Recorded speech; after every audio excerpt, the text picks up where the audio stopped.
Okay. Good morning, everybody. As always, I'm Ginny Davis, and I'm the principal of Piedmont Hills. Guest today from Piedmont Hills, we have Rupert Rosales, our parent and community involvement specialist, and then Andrew Campbell, who is our associate principal.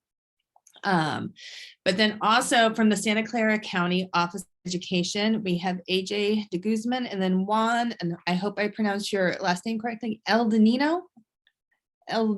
Sort of. So they're going to talk to us today about vaping and tobacco and marijuana and all of kind of the latest trends. We do this presentation for the parents every year, and I swear every year I learn something new because this world is always changing. There's always new advancements. And so that's why I think it's important to share this presentation with parents every year so that parents are aware of what the latest trends are and you know what to look out for with your teenagers. Okay, so I'm going to actually turn it over to our guests and let you guys take it. And then as always, parents, if you have questions, put them in the chat and we will get to all of your questions, okay? Alrighty, thank you for that introduction. Hi, my name is AJ. I have my colleague here, Juan. We are with the Santa Clara County Office of Education, a part of the TUPE program, Tobacco Use Prevention Education. And we're here today to kind of educate you all on what parents need to know about vaping and also a little bit about cannabis as well. Vaping is super prevalent, especially in the high school age. So this is just stuff for you all to know, and also for you all to kind of let us know about any situations that you may be in right now with your teen at home. So yeah, like throughout the presentation, feel free to put questions in the chat. I know during parent presentations, it's super informal. We like to have a discussion with you all, and then we will get to the questions as they come in, all right? So let's go ahead and get started. All right. So we have some presentation agreements here. One voice, one mic. So please be on mute when me and Juan are presenting. Number two, please be respectful, have no judgment. If parents want to share a story that they are currently experiencing, please have no judgment and be respectful of what they're sharing. This is definitely a safe space for everyone to share what they experience with these products. And then lastly, feel free to interact with us via Zoom. The Zoom features, thumbs up, raise your hand, chat box, or anything like that. All right. So you may have seen any of these products. If so, this might be a sign that your child may be vaping or using these products. So these e-cigarette devices are used to heat a liquid into an aerosol that the user inhales, and it contains nicotine, flavoring, and so much more additives that are in there. There are over 15,000 flavors out there on the market right now.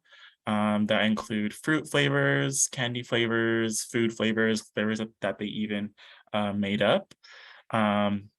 And e-cigarettes are considered tobacco products because most of them do contain nicotine, and some devices are used to inhale THC or marijuana. So this slide basically goes into the different generations of these devices and what they started off as and what they are morphing into now. So on the left-hand side, you could see an e-cigarette and the hookah pen. So these were kind of the first on the market.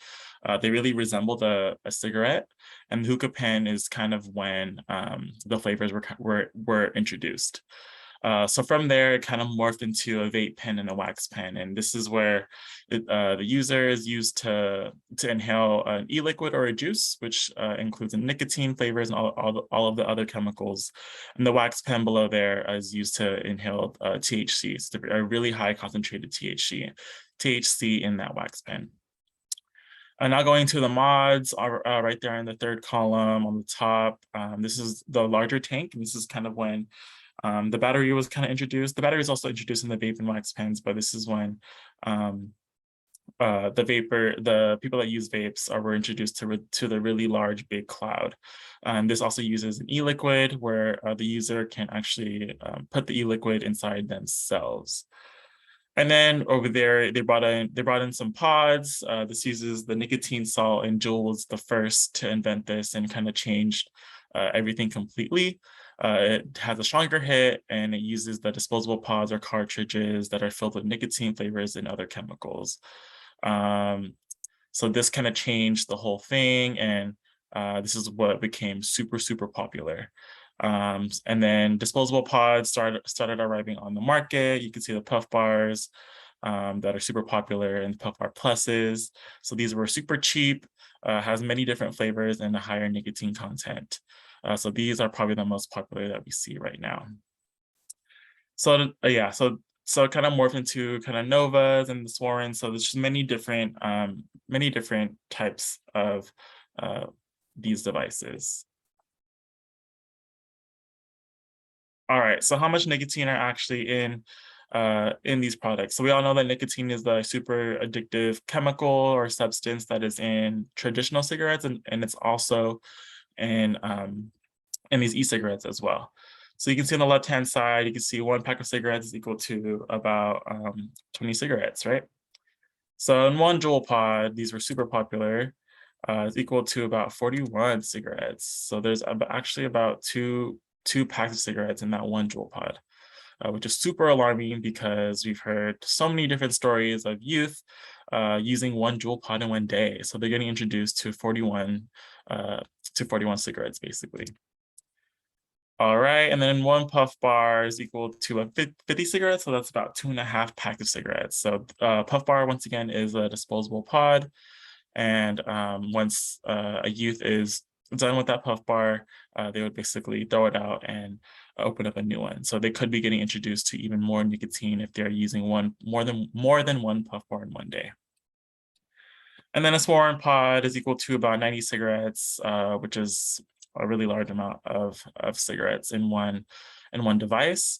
So once again, it's important to note that all pods do contain high levels of nicotine, and youth are getting introduced to these high levels of nicotine in a really short amount of time. So they're getting addicted to these products super, super fast. So now going to the disposable pods or disposable pens that youth are using right now. The Puff Flow, super popular, and the Flum Flow as well are super popular. They kind of resemble like a baby bottle. These have about 1,800 puffs, and then they have the Flum has the 3,000 puffs. So once again, super large amounts of the salt nicotine, which are super, super, super addictive. And not to mention, they do come in packs as well, and a lot of different flavors, which are super popular amongst the youth. All right, so what does it do to a body, right? To the body. So the nicotine rewires and turns their brain against them. So youth's brains are still developing. It's still developing until about the age of 25. And because of this, the vape companies know that, and they know that when they're getting introduced to the high levels of nicotine through these devices, that they'll get addicted faster. So when they're addicted at a very young age, they basically create a consumer for life. So they are getting introduced to the high levels of nicotine, and when they don't get that nicotine, they know that their brain is still developing and super fragile.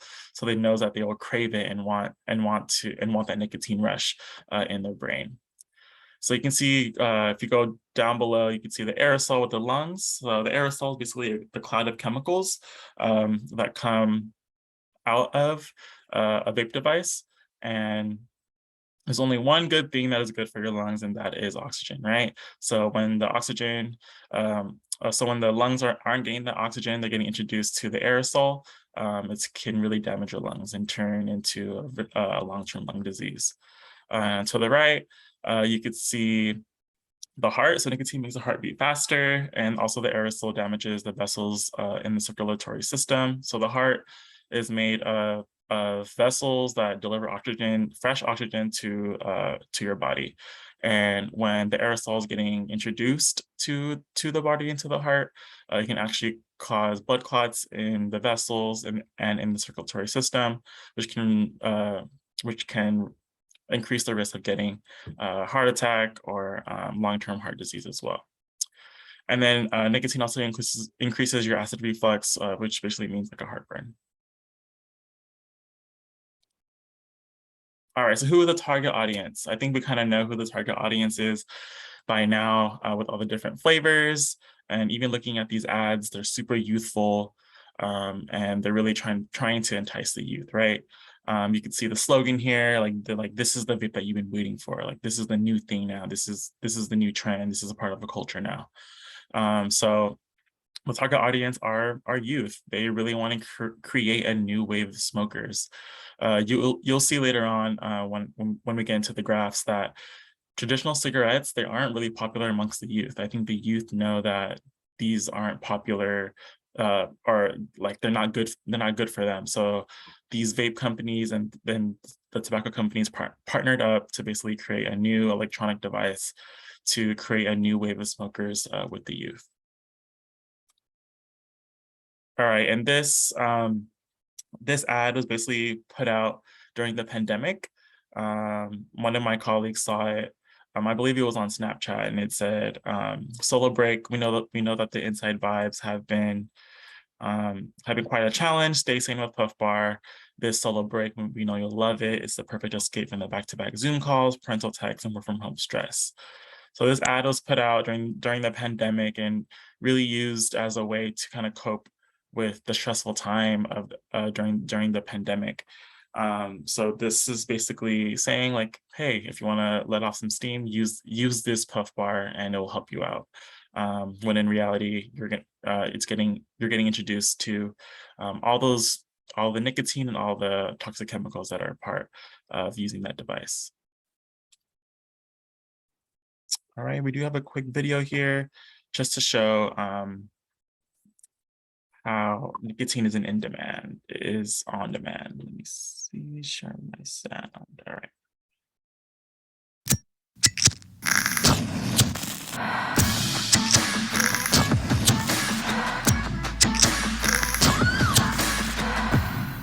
Cigarette?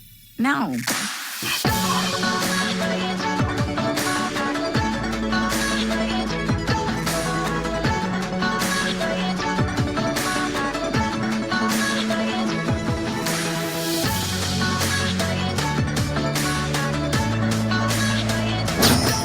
What do you want? Right. Of course. Thanks.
All right, so that video basically went into while anyone is streaming on Netflix, Hulu, or any streaming services, there are many instances of nicotine, smoking cigarettes, or even the vape pens as well that are depicted in these shows.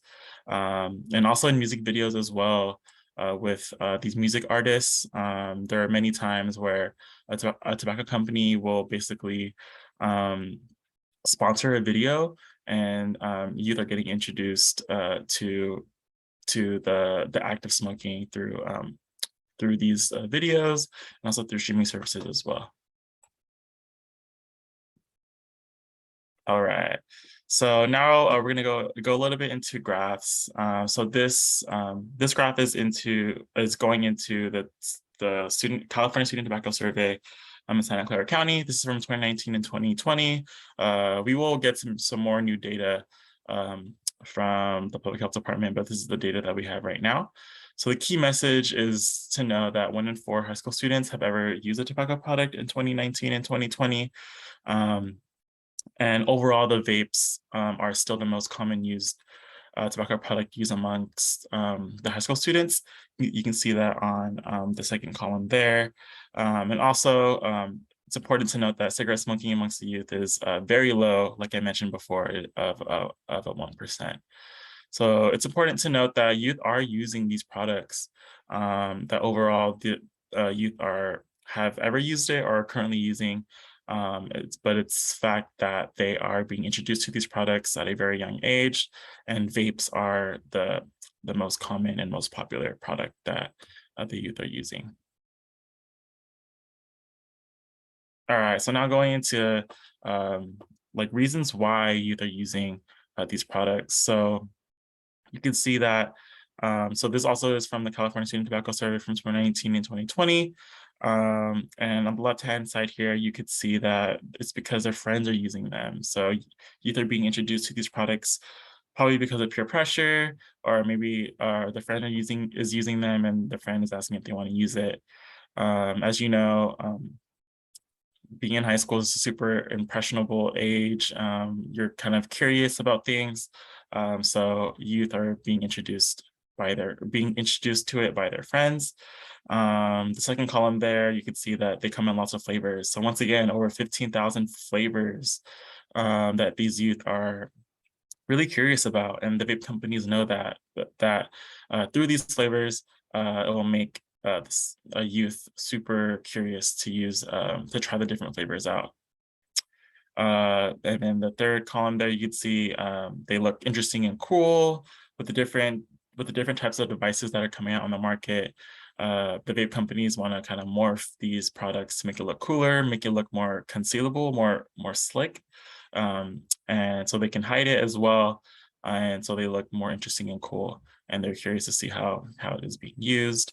And then the last one there is that they are healthier than cigarettes. So there's definitely a misconception with the word vape. They think it's just a water vapor, but in reality, it is an aerosol, which contain all of those toxic chemicals. They think that doesn't have nicotine in it, when in reality it has so much nicotine in it. And then the flavors are used to really mask the smell of it. So they think just because it smells good, it might taste good. They think that it's healthier for you. So there's definitely some miseducation there. All right, this basically goes into that students who rated their mental health as poor had over twice the current use tobacco prevalence compared to those who rated their mental health as good. So this goes back to the graph here. This basically goes into that students may be using this to kind of cope with stuff. Being in high school, being a teen, is super stressful. You're kind of finding yourself, and you may be using these products to really cope with whatever is going on in their life as well. And then here, less than 1 in 4 students reported that their parent or guardian had talked to them about the risks of vape and cigarette use in the last 30 days. So this just shows that, parents could really benefit from talking to their youth about what they're learning about these products and what they know about it. So it's really important that as parents, talk to your teen just about what these products can do to your body at a very young age, and that you're trying to protect them from a health perspective. All right, so please put your questions down in the chat, but we will switch gears now, and I'll go ahead and pass it over to Juan, who will go into the cannabis section. Awesome. Okay, thank you, AJ. So go ahead and click one more time, please. So yeah, cannabis, super old plant. It's been around for a long time, I think decades at this point. It has varying different names. Depends on what generation you are from. Excuse me. But for the sake of the conversation, we're going to call the plant cannabis. Its scientific name when we go forward. So cannabis doesn't come in the plant form that you saw in the previous slide. It actually gets processed in various forms similar to that of the tobacco leaf. The reason why we're showing you this is because we want you all to be exposed to the different ways and forms that cannabis comes in. The more common or what is most known are the joints, blunt, and spliff, which is what the top left is, the edibles below it, and then on the far right, you see bongs and pipes. The newer forms of cannabis that we see that are being consumed are the CBD oils, tinctures, and CBD capsules. That's like a relatively new way to consume it through an edible form. Wax pens and dabs. Wax pens and dabs are somewhat similar in that they are cannabis concentrates. So they grab cannabis as a product and they put it through a processing that kind of increases the concentration of THC. So the wax pens and dabs both use concentrates, but in different forms. The wax pens is similar to that of the e-liquid for the e-cigarettes and vapes. And they use a battery to heat up that substance for the lungs to inhale.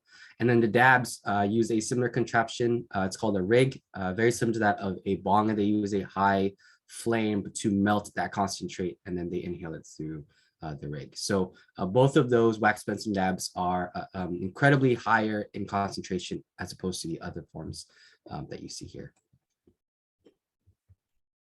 So the science behind cannabis, believe it or not, there's like actually a ton of cannabinoids in the plant. But the two main ones that we are going to talk about is THC and CBD. Tetrahydrocannabinol, also known as THC, is the psychoactive component of cannabis. This is the chemical that goes into your brain and causes the psychoactive high feeling. And then there's also CBD, which is cannabidiol. This does not have any psychoactive properties from what we know. And the typical ratio within the plant is 1:1. However, that's not typically what we see out in the field. We have concentrations now, depending on what type of need a person would want for the cannabis product. We've seen 30:1 THC CBD ratio, and we've even seen the opposite with CBD to THC. The science nowadays is super advanced. So yeah, so the THC is meant for psychoactive, it gets you high, and CBD does not. So we're going to talk about two ways that cannabis is typically consumed. The first one is first one is edibles. This one goes to the digestive tract, which means that it goes through the ways of your stomach. And how the digestive tract typically works is your stomach acids, as well as a couple of enzymes in your stomach and your intestines, break down your foods into really, really small molecules, into small chemicals that your body can absorb them through the bloodstream. And so how that works with edibles is cannabis, that chemical you see, or THC, that chemical you saw earlier, gets broken down into your stomach, and then it gets sucked through the bloodstream, and then it goes into your brain.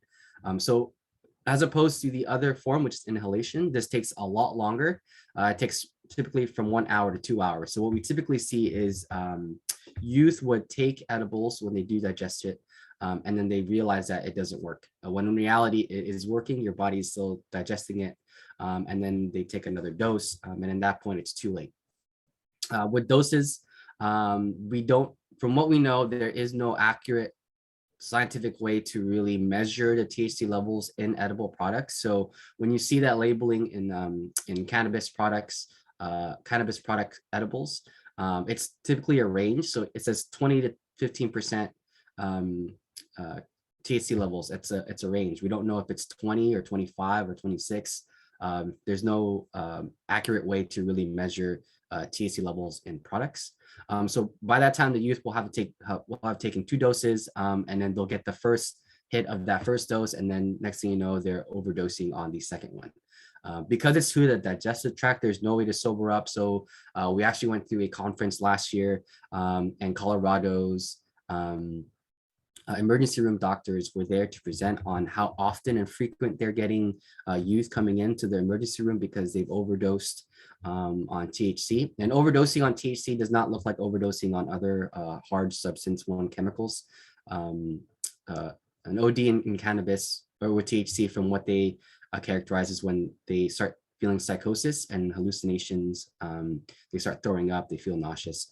So there's a lot of that in Colorado. They're actually seeing kind of the wave of what cannabis will looks like in the youth, ahead of most of the states in California and most of the states in America. So there's no way to sober up. They typically would just supervise them and watch them as their body kind of process it naturally. So that's edibles. Then inhalation is typical of what you see with like e-vapes. It goes to the lungs. But unlike the vape products, there's also the caveat of those extra chemicals. So it adds an extra danger of adding certain carcinogens in the wax pens. In certain products, if you use like a blunt or a spliff, you're actually combining both the tobacco nicotine hit with the cannabis and THC hit, which is extremely addictive. So those two kind of create like a dangerous cocktail in the kids' minds, and that becomes another way for the youth to be addicted to another product. And in vaping, I did mention a little bit, it introduces different chemicals, and we'll go into that in a little bit. So unlike the vapes that you saw that AJ mentioned, there's other chemicals that we saw in these cannabis vapes. So CBD and THC, the first and third ones, you guys should be familiar with. Propylene or polyethylene glycol is a fancy chemical. It's essentially what companies use to create elasticity within plastics. What they do in the vape cartridge is it keeps it in liquid form for the wax pen so that it can stay longer. It's essentially for shelf life. But when you heat that up, it actually creates a carcinogen. So it increases the likelihood for people who inhale that to get lung cancer or any other cancer associated diseases. Then we have vegetable glycerol. The youth are always like, oh, it's vegetable, it should be good for you. When actuality, the glycerol makes it really unhealthy. It's very similar to polyethylene glycol.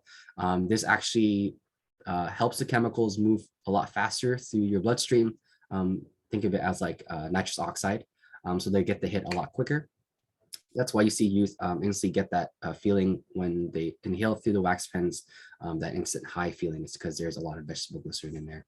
And lastly, vitamin E acetate. This was a chemical we found in a lot of the EVALI cases. This was a little bit prior to COVID, so it kind of got overlooked. It's when a lot of the youth are coming into the emergency room with collapsed lungs. What vitamin E acetate does is it creates scarring in the alveoli, which are the little air sacs in your lungs. So as we all know, when something scar tissue happens, it's very difficult to remove and it kind of permanently damages the tissue. So that's how the lungs were collapsing. There was scarring in the lungs, and then there's a point where the lungs could no longer inflate, and therefore they collapsed. And so this was very common in EVALI cases among the youth, and a lot of them were linked to vape cannabis cartridges. So that was kind of grim and a little bit morbid. So we try to break the monotony with this video. We'll watch maybe like 1/3 of it for the sake of time, just so you guys don't get tired of hearing our voices. But this kind of encapsulates what we're talking about. 911, what's your emergency? Yes, hi. I think I might be dead. You think you're dead, sir? Yes, I'm at a Friendsgiving party and I smoked some marijuana and I OD'd and now I'm dying or I believe myself to be dead. So can you send the hospital to here, please? Okay, sir, you cannot OD on marijuana. No, but I did because when I breathe, the air goes down into my stomach like food, not like breathing air. So I believe I'm dying. Will I be like this forever, ma'am? Christ. Arthur, who did you call? Hello? Hello, ma'am. This is 911 emergency services. I am so sorry, miss. Myself and some other professors from Crambley College are having a little get-together, and we smoked a joint one of my grad students gave me. Can you tell her I'm dead? We're fine. Just some nerdy lit professors who can't handle their weed, okay? Good night, hon. Good night, ma'am. 911, what's your emergency? Yes, hello. My name is Alan, and I am dead. Now, sir, are you at the same Friendsgiving get-together with the gentleman who just called? Oh, yes, you must come here, but I'm not where time is. Will you still be able to come here, even though I'm not where time is? Now, sir, I promise you, you're fine, and you are where time is. Have you ever smoked marijuana before? Yes, once, at a Counting Crows concert in 1992. Okay, so the weed of today is much stronger, and that's why you're having this reaction. Oh, are you mad at me? No, sir. Is there someone who's more mellow that I can speak to? Oh, yes, my wife Helen's right here.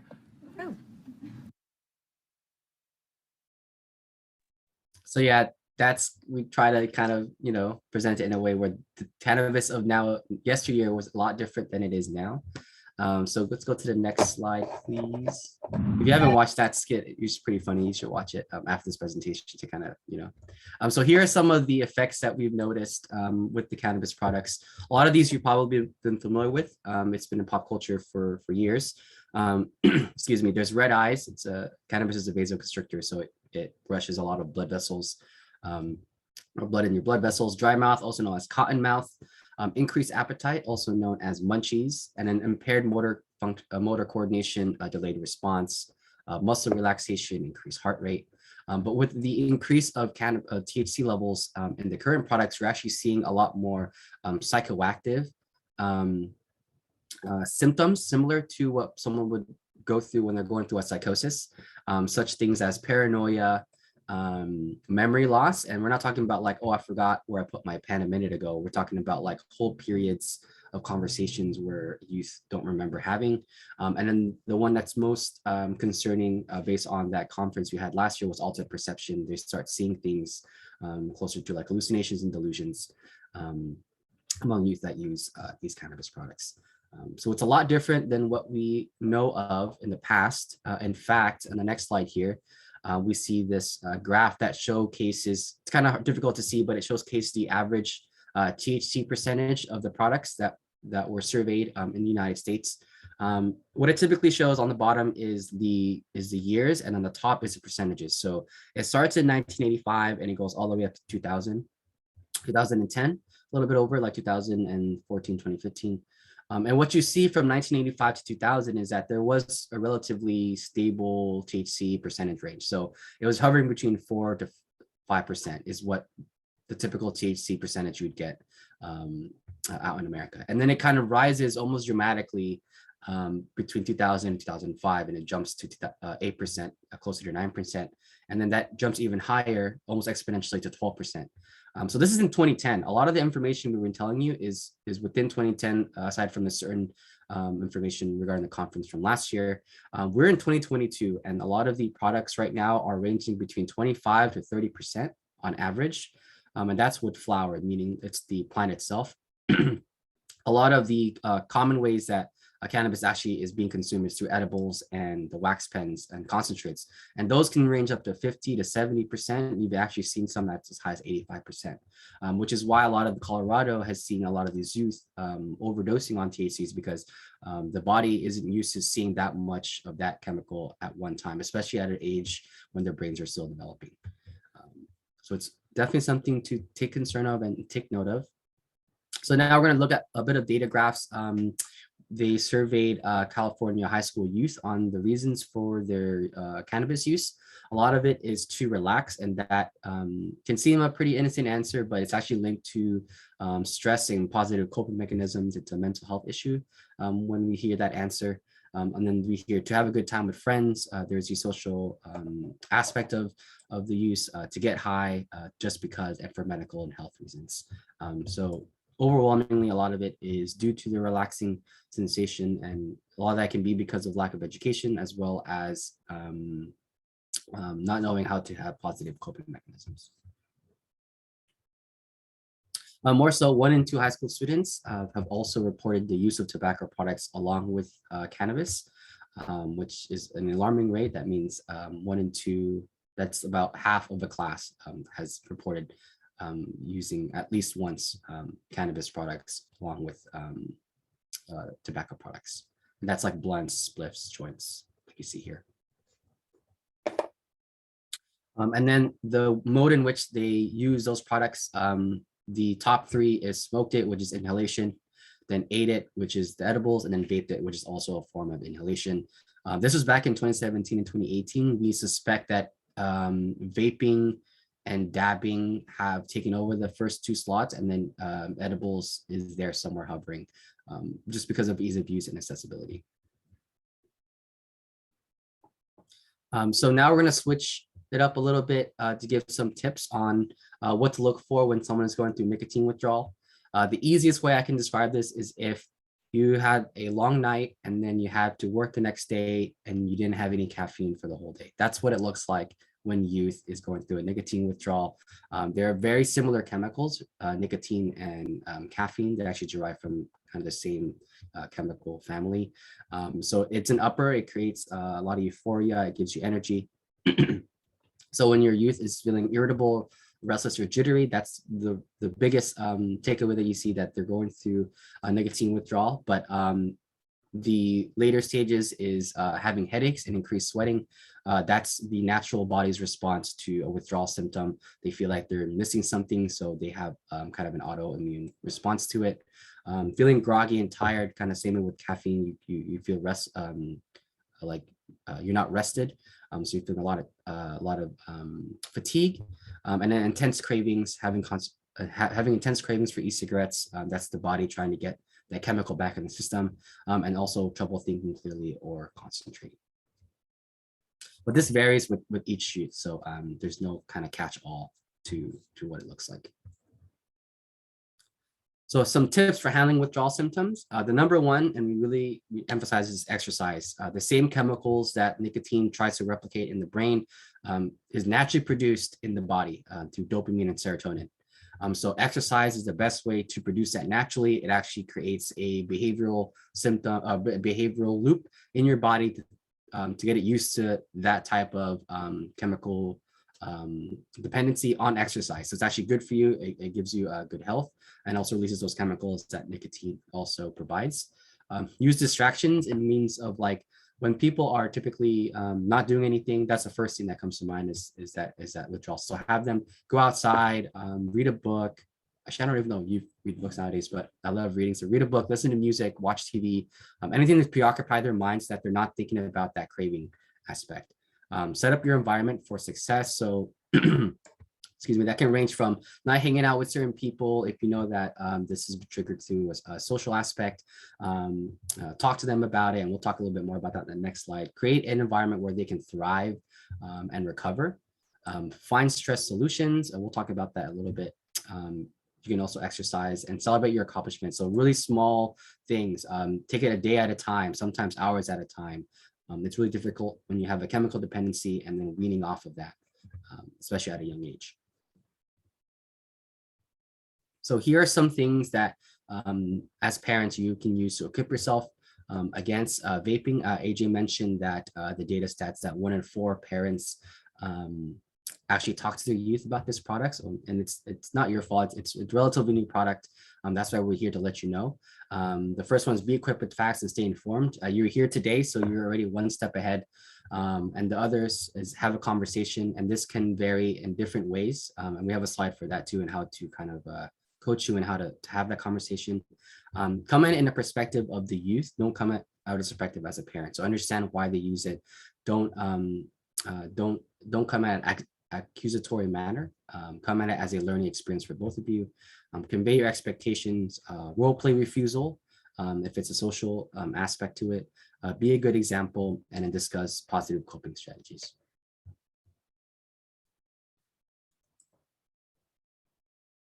So like we said, when you have a conversation with the youth about this, the best approach that we tend to go through is the health approach. So you don't treat them as if they did something wrong. You treat as if they're hurt or they're going through a sickness. So you take the healthier approach. When in actuality, it's true. The nicotine kind of haywires your brain, making them think that they need this stuff. So it's really hard to kick, especially at a young age. Before the age of 25, your brain is still developing, kind of figuring out what it likes, what it doesn't like, what's good for them. So when they're introduced to something like nicotine, the brain does not know how to live without it because it thinks that's what it needs. So that's why we really emphasize exercise. Those same chemicals are the same things that are released to give that body that same feeling. So take a health approach. Go easy on yourself. I know it's a really difficult conversation and topic, but as you take it a day at a time, it's a process. It's not like an on and off switch. And then get help. That's why we're here. That's why counselors are here. That's why the principals are here. We're here to support you in that endeavor and you have that conversation. So lastly, here are some vape resources. I think Ms. Davis will also share this out as well. We have text lines, helplines, Spanish, English, cannabis, alcohol, you name it, we probably have a resource for it. If you need immediate information, we also have it on our TUPE website, which AJ will share with you all in the chat.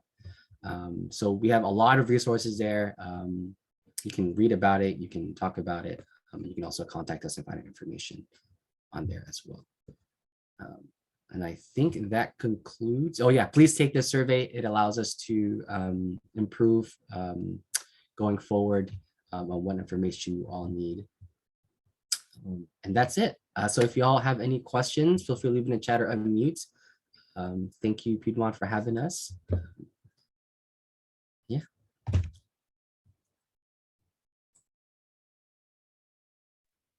Thank you so much. So parents, any questions that you may have, this is your chance. So Miriam, you have your hand up. Go ahead.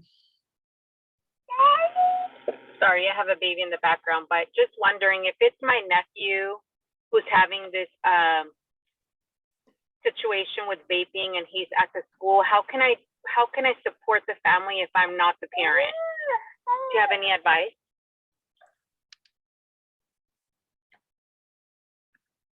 I don't know if you guys want to answer that, or yeah, so we can come at it from our perspective. So I've been in that situation as well, and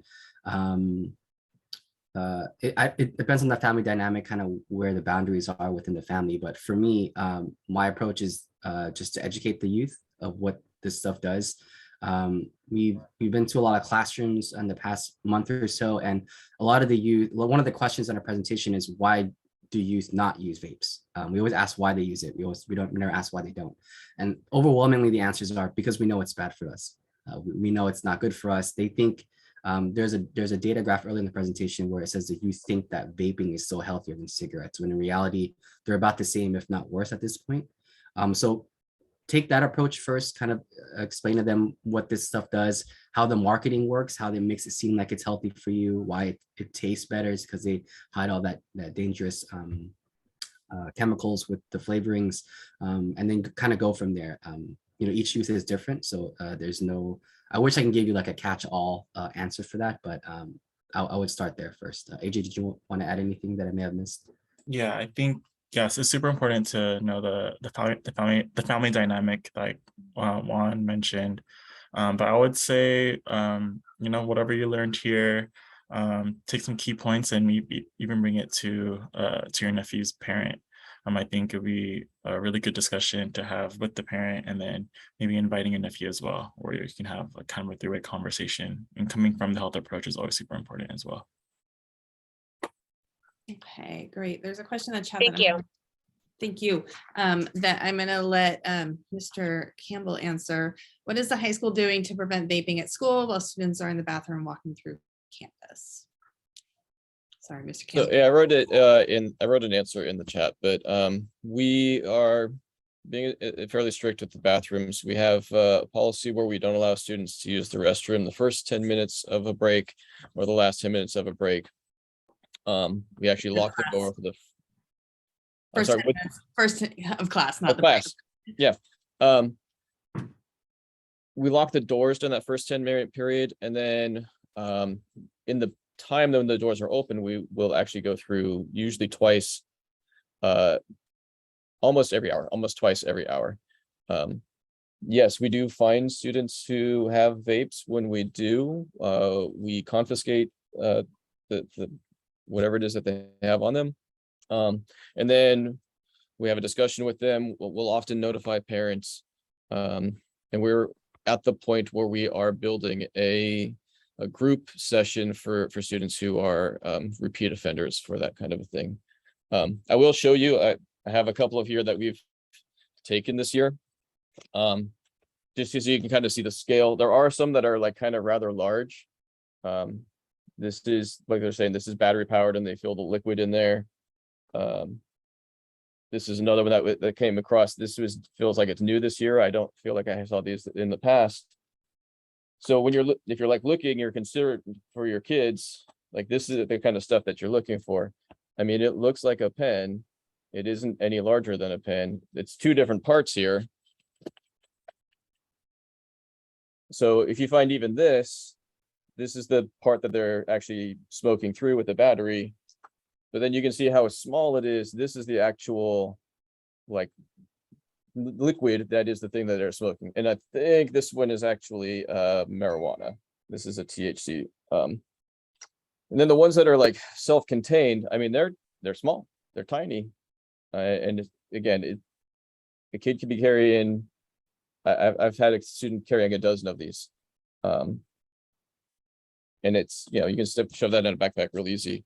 So if you're concerned with your students at home, yeah, you got to look really closely about what you're looking for. Yeah. So we do bathroom sweeps, and we do monitor them. We don't like put somebody in the bathroom all the time because honestly, that's creepy. And that would lead to other complaints and problems. But we do monitor them. So this one, AJ, there may be a question for you. Where do students actually buy the product or get the cannabis? Great question. Actually, a pretty common question. From our understanding, based on the data, we actually do surveys on this, not just us, but public health department as well.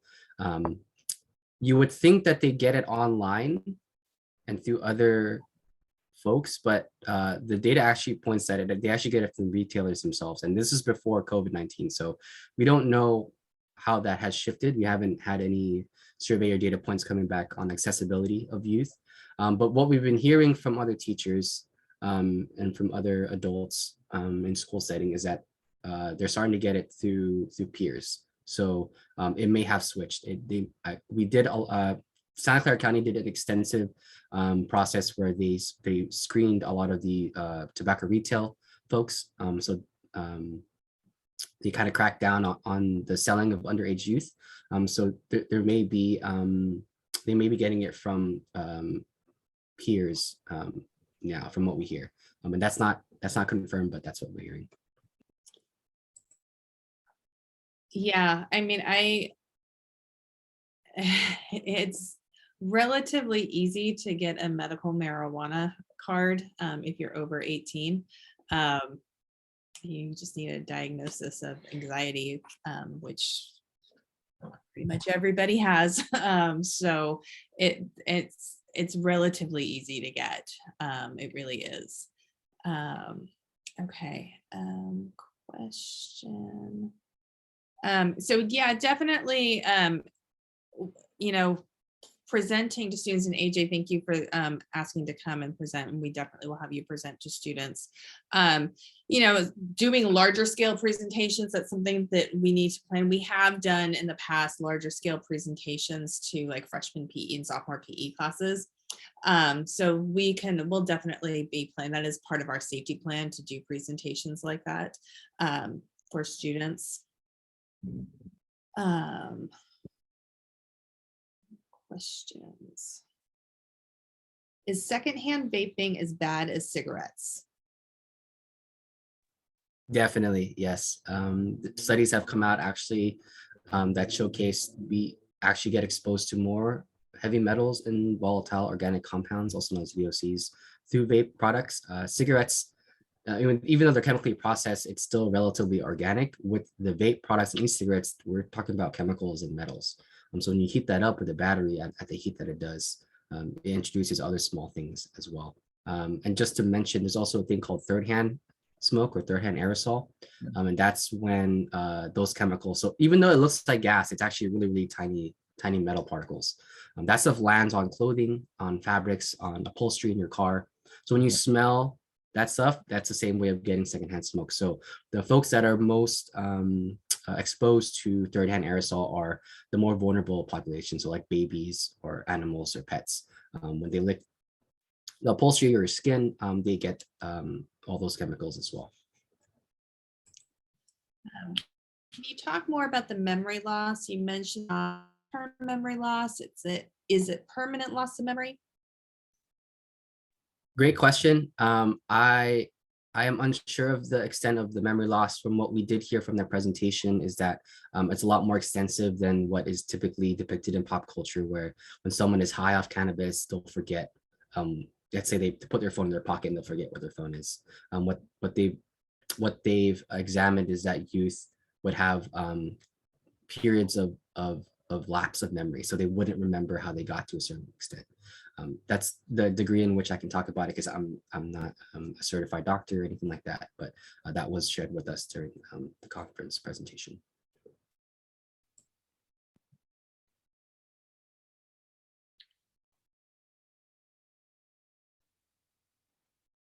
Any other questions that you guys may have?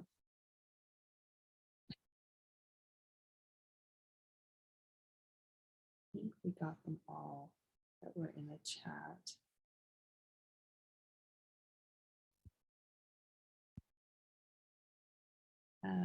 Okay, well, if there's no other questions, oh, there is. Is there a health concern just walking into the bathroom and someone is vaping in there? Yeah, it would be the secondhand aerosol, or the third-hand aerosol as well. So if someone is vaping in there and they walk in and they basically inhale it, just because it smells good, it doesn't mean that it's particularly good for their body. So much like secondhand smoke, there is secondhand aerosol, like Juan was just talking about. Okay. Is there a legal age to use these kind of products? Yes, they're not completely illegal, right?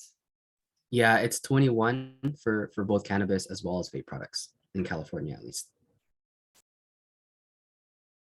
And what is the legal amount to possess in California if you're over 21?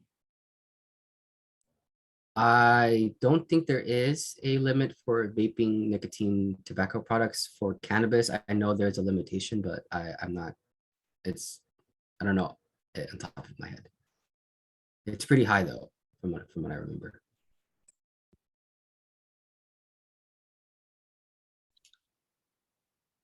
Okay, well, thank you guys so much for joining us. Thank you, parents, for joining us. I will send out this video to parents for the ones who didn't join us, and I will send out the link that you put in with the survey and your website, so that you guys can get more resources.